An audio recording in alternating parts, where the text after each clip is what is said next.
Aujourd'hui, retour sur l'UFC 312, Dana White très critique envers la presse australienne, mais aussi toutes les actualités majeures du jour. Nous sommes le lundi 10 février 2025, c'est le moment MMA, soyez tous les bienvenus.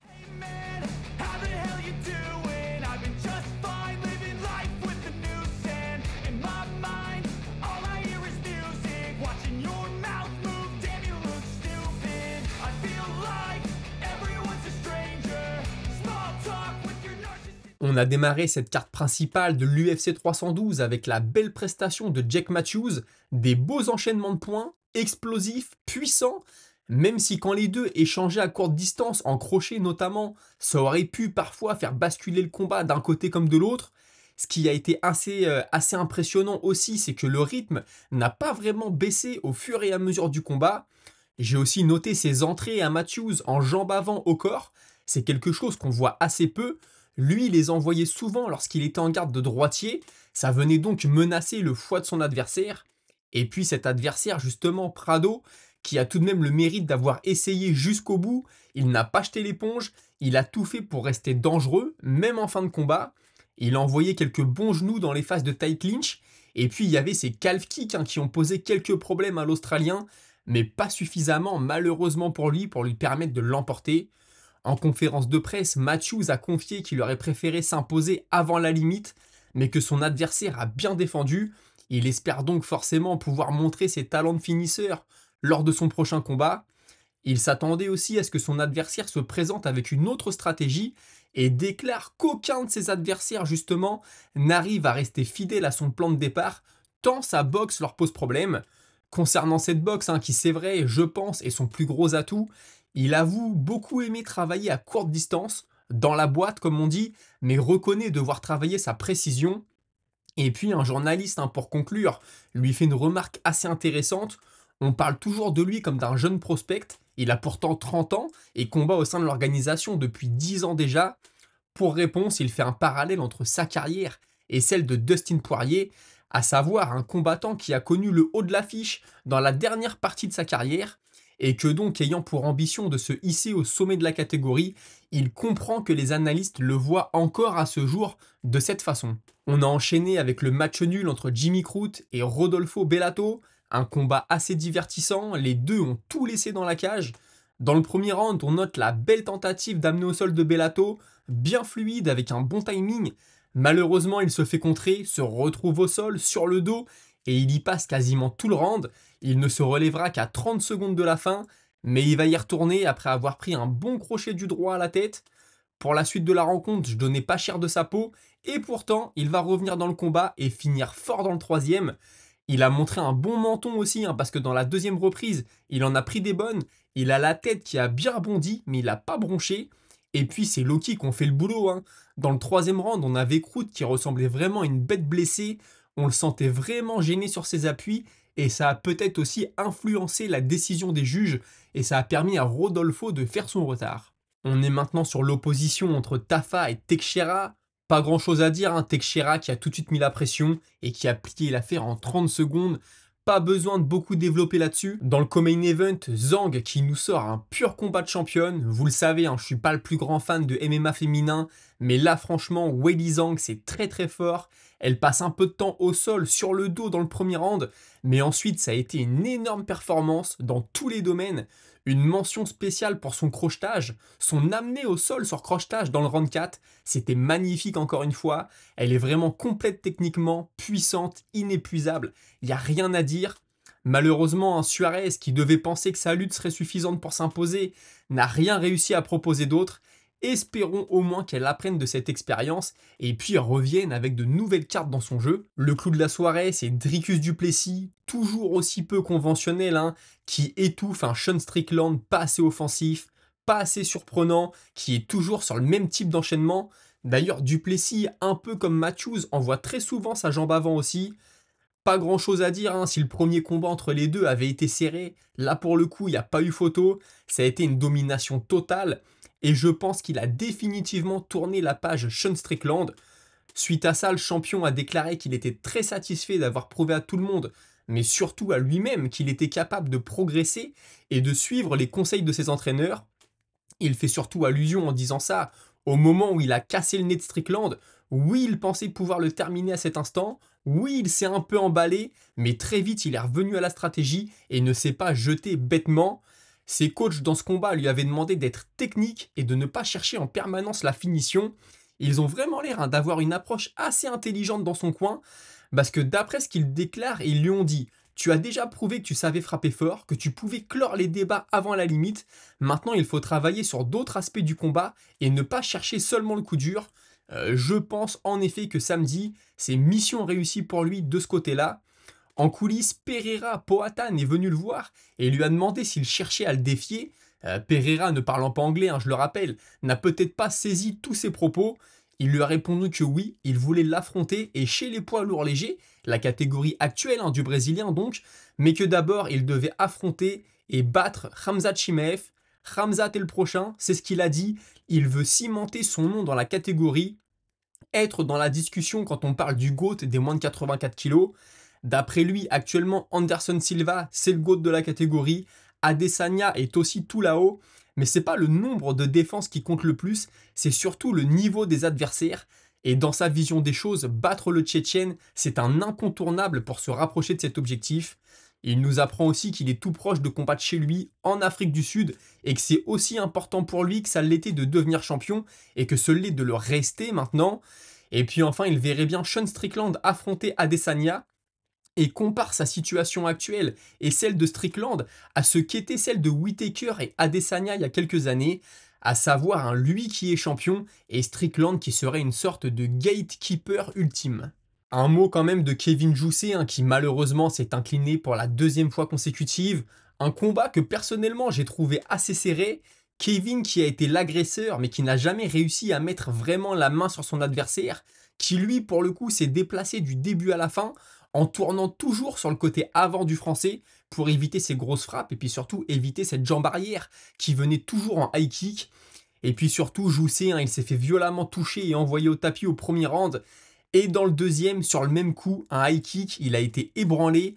Je pense que ces deux actions ont été décisives dans ce combat. C'est dommage parce que dans le premier round, je trouve qu'il avait un peu l'ascendant jusqu'à ce qu'il se retrouve au sol. Et dans le deuxième round, il était pas mal. Et ce high kick qui est revenu frapper en pleine tête, il a un petit peu dansé sur ses appuis. Et je pense que ça, aux yeux des juges, forcément, ça n'a pas aidé. Dana White, lui aussi, est passé devant les journalistes et il a reconnu énormément de mérite à Sean Strickland, qui malgré un nez cassé et énormément de coups encaissés, n'a rien laissé transparaître. On lui a forcément demandé si la suite pour le champion, Dricus du Plessis, c'était d'affronter Khamzat Chimaev. Il a répondu que tout ça serait discuté lors de la traditionnelle réunion du mardi avec les matchmakers, on commence à en avoir l'habitude. Il a aussi fait l'éloge de la chinoise Weili Zhang, parlant d'elle comme l'une des goats du MMA féminin. Un journaliste lui a demandé si elle était actuellement la numéro 1 ou si Valentina Shevchenko était devant elle. Il répond, le sourire aux lèvres, vous connaissez Dana White, que l'on pourrait très bientôt avoir une réponse et qu'au vu des récentes performances de la championne, il acceptera n'importe laquelle de ses requêtes. On le sait, la chinoise va affronter Valentina, on risquerait d'avoir ce combat très prochainement, au grand regret, je pense, de Manon Fiorot. Et puis en plus de ces énormes résultats sportifs, je pense aussi que ce qui joue en faveur de la chinoise, c'est qu'à chaque fois que l'UFC poste du contenu à son sujet, c'est énormément de vues sur les réseaux sociaux, notamment chez elle, en Chine. Bien sûr, on le sait, ça, la Big League adore. Et puis enfin, il conclut avec une déclaration dont il a le secret. On lui fait remarquer que les politiques et les médias australiens n'étaient pas très emballés par la venue de Sean Strickland sur leur territoire. Et il répond que certains journalistes australiens sont parmi les plus grosses salopes qu'il n'ait jamais vues dans les médias, ce qu'il trouve plutôt amusant quand on vit sur un territoire aussi dangereux qui possède sur terre comme dans la mer des animaux pouvant te tuer à chaque instant. Forcément, on s'attend à rencontrer des hommes assez durs, assez forts. Et au final, il se retrouve face à ces journalistes.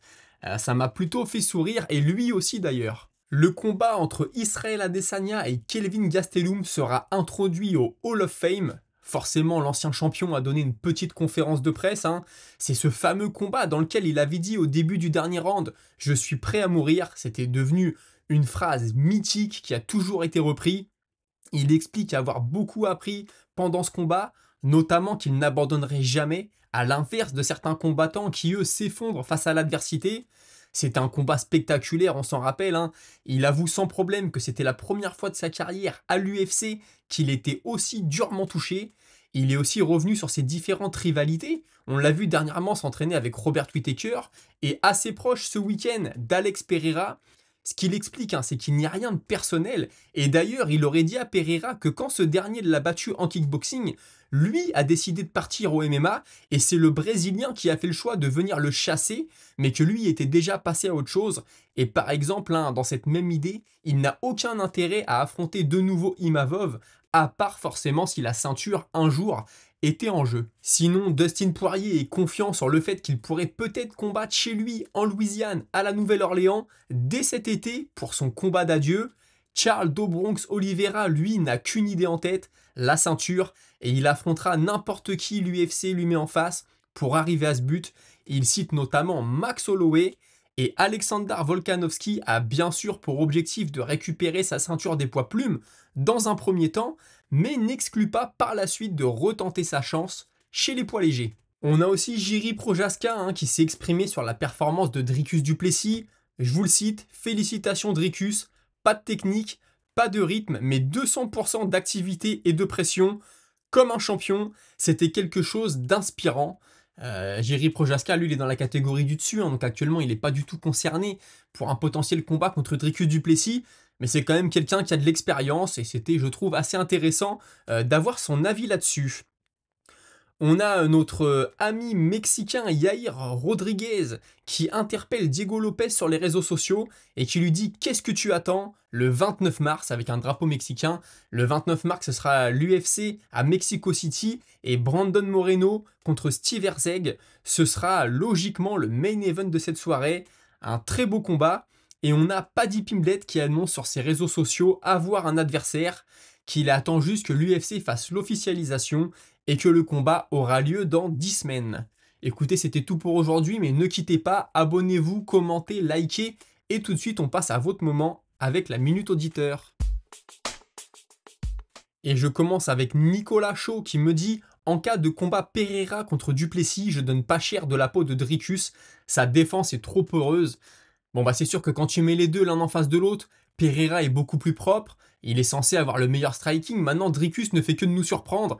Mais bon, je suis d'accord avec toi, je te rejoins, j'ai Pereira en favori dans ce combat.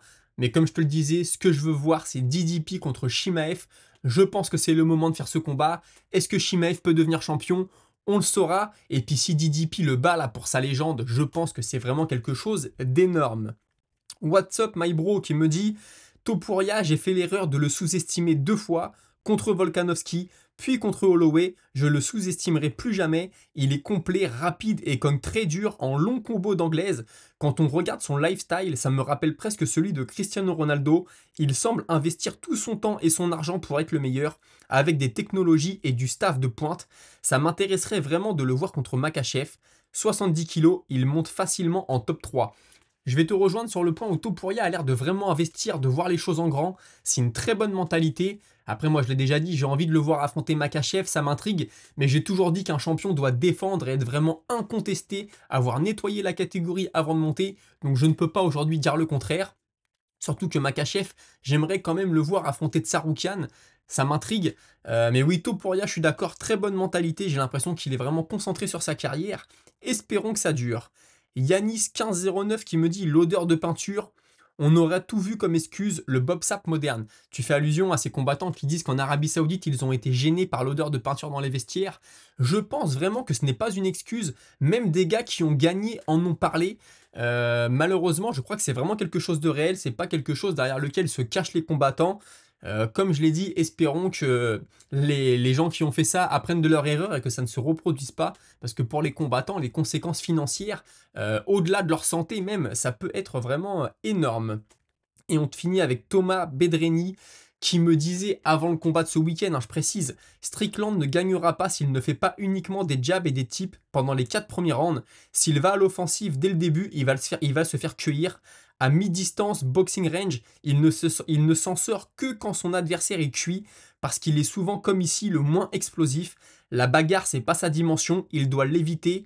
J'entends beaucoup les gens dire qu'il devrait être agressif pour gagner. C'est le contraire. Bah, c'est sûr que Strickland, le problème, c'est qu'on sait ce qu'il va faire. Je peux comprendre qu'il a un style chiant à manœuvrer, qu'il frappe possiblement fort, pardon, que sa garde peut poser des problèmes, sa façon de se tenir, etc. Maintenant, ce week-end, Duplessis, il a résolu l'équation de A à Z, il n'y a rien à dire. Je sais pas si Strickland était dans un mauvais soir, si son staphylocoque peut-être a joué. Maintenant, je pense pas qu'il va se cacher derrière ça. Dricus était le meilleur, il l'a sûrement fait totalement déjouer. Il était au-dessus et c'est lui qui l'emporte. La logique est respectée. Écoutez, on se retrouve très prochainement. Vous le savez, c'est les vacances scolaires. Ça va être compliqué d'être un peu plus présent pendant ces 15 prochains jours. Mais on va faire de notre mieux. On se retrouve très prochainement à 17 h. Passez une très bonne soirée. Salut.